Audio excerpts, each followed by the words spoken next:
యుద్ధం పీక్స్కి చేరింది. అకస్మాత్తుగా చిన్న బ్రేక్ పడింది. కానీ అసలు ఇరాన్ వార్ ఎవరి ప్రయోజనాల కోసం ఎవరు మొదలుపెట్టారు? ఈ విషయంలో ట్రంప్కు సలహా ఇచ్చింది ఎవరు? లేక ట్రంప్ తనకు తాను ఈ నిర్ణయం తీసుకున్నారా? ఈ ప్రశ్నలు సాధారణంగా వినిపిస్తుంటాయి. కానీ ఇప్పుడు ట్రంప్ చెప్తున్నటువంటి మాట ఇందులో ఒక డిఫరెంట్ వర్షన్ని తెరపైకి తెస్తోంది. ఒకవైపు యుద్ధాన్ని సమర్థిస్తూ మరోవైపు అదే యుద్ధానికి బాధ్యతను ఇతరులపై నెట్టే ప్రయత్నం చేస్తున్నారు ట్రంప్. నీ చచ్చు సలహాతోనే ఈ యుద్ధం చేశానంటూ తప్పించుకునే ప్రయత్నాలు చేస్తున్నాడు. అదే సమయంలో అమెరికా సైనికుల్లో జనంలో కూడా యుద్ధంపై భిన్నాభిప్రాయాలున్నాయి. మాకు సంబంధం లేని యుద్ధానికి మా ప్రాణాలు ఎందుకు పోవాలి, మా డబ్బులు ఎందుకు ఖర్చు చేయాలి అంటున్నారు.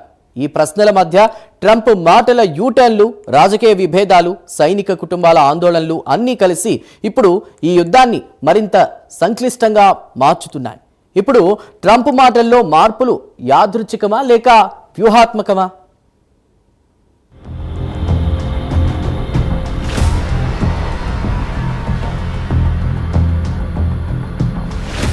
ఇరాన్పై యుద్ధం 4వ వారంలోకి అడుగుపెట్టిన వేళ అమెరికా అధ్యక్షుడు ట్రంప్ చేస్తున్న వ్యాఖ్యలు కొత్త వివాదాలకు తెరలేపాయి.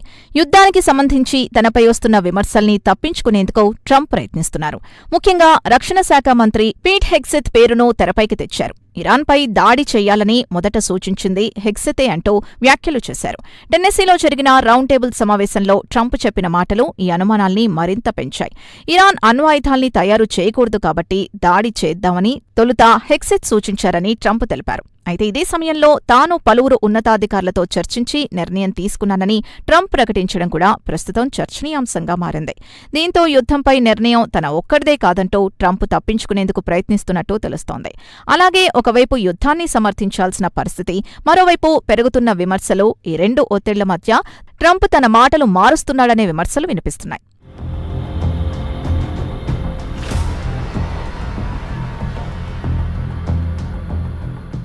ఇక యుద్ధంపై అమెరికా ప్రజల్లో తీవ్ర వ్యతిరేకత కనిపిస్తోంది. కొంతమంది ఈ యుద్ధం అవసరమని భావిస్తున్నప్పటికీ ఎక్కువ మంది ప్రజలు మాత్రం యుద్ధాన్ని తీవ్రంగా వ్యతిరేకిస్తున్నారు. ముఖ్యంగా మాకు సంబంధం లేని యుద్ధం కోసం మా ప్రాణాలు ఎందుకు పోవాలి అంటూ ఇటు ప్రజలతో పాటు అటు అమెరికా సైనికులు సైతం ప్రశ్నిస్తున్నారు. యుద్ధంలో అమెరికా సైనికుల ప్రాణం పోతూ ఉండడం, ఇంధన ధరలు పెరగడం, ఆర్థిక భారం పెరగడంతో వంటి అంశాలు ప్రజల్ని ఆందోళనకు గురిచేస్తున్నాయి. ఇక అమెరికా సైన్యంలో సేవలందిస్తున్న వారి కుటుంబాల్లో పరిస్థితి మరింత భావోద్వేగంగా ఉంది. ఒకవైపు దేశభక్తి, మరోవైపు తమ ప్రియమైన వారి భద్రతపై భయం. ఈ రెండిటి మధ్య వారు తల్లడిల్లుతున్నారు. మా పిల్లలు ఎందుకు ఈ యుద్ధంలో ప్రాణాలు కోల్పోవాలి అనే ప్రశ్నలు వినిపిస్తున్నాయి. కొంతమంది మాజీ సైనికులైతే ఈ యుద్ధాన్ని పూర్తిగా వ్యతిరేకిస్తున్నారు. ఇది అవసరం లేని యుద్ధం, రాజ్యాంగబద్ధత కూడా లేదంటూ తీవ్ర విమర్శలు చేస్తున్నారు. అదే సమయంలో మరికొందరు మాత్రం ప్రభుత్వ నిర్ణయంపై నమ్మకం ఉంచి మద్దతిస్తున్నారు.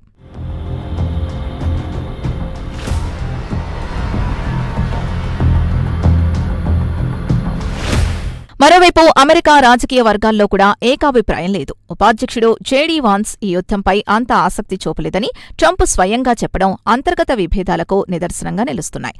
అలాగే ఈ యుద్ధానికి మరికొందరు ప్రముఖులు యుద్ధానికి మద్దతిచ్చారని, ఇంకొందరు జాగ్రత్తగా వ్యవహరించాలని సూచించారని ట్రంప్ స్వయంగా చెబుతున్నారు. అంటే ఇక ఈ యుద్ధం ఒక్కరి నిర్ణయంతో కాకుండా విభిన్న అభిప్రాయాల మధ్య తీసుకున్న నిర్ణయంగా కనిపిస్తోంది.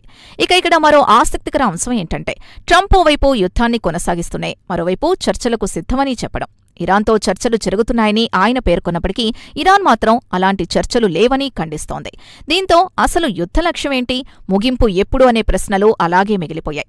ఈ నేపథ్యంలో ట్రంప్ హెగ్సెత్పై బాధ్యతను మళ్లించే ప్రయత్నం చేశారన్న భావన బలపడుతోంది.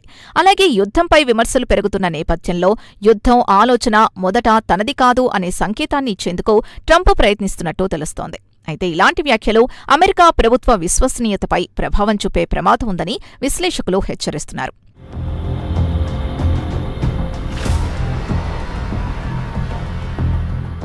మొత్తంగా చూస్తే ఇరాన్ యుద్ధం కేవలం అంతర్జాతీయ రాజకీయాలకే పరిమితం కాకుండా అమెరికా అంతర్గత వ్యవస్థను కూడా కుదిపేస్తోంది. ప్రజల సందేహాలు, సైనిక కుటుంబాల ఆందోళనలు, రాజకీయ నాయకుల మధ్య విభేదాలు ఇవన్నీ కలిసి ఈ యుద్ధాన్ని మరింత క్లిష్టంగా మార్చుతున్నాయి. మా ప్రాణాలు బలి చేయడం ఎందుకు, మా డబ్బులు ఎందుకు అనే సాధారణ అమెరికన్ అడుగుతున్న ప్రశ్నలకు సమాధానం దొరక్కపోతే ఈ యుద్ధంపై వ్యతిరేక స్వరం మరింత బలపడే అవకాశం ఉందనే అభిప్రాయం వ్యక్తమవుతోంది.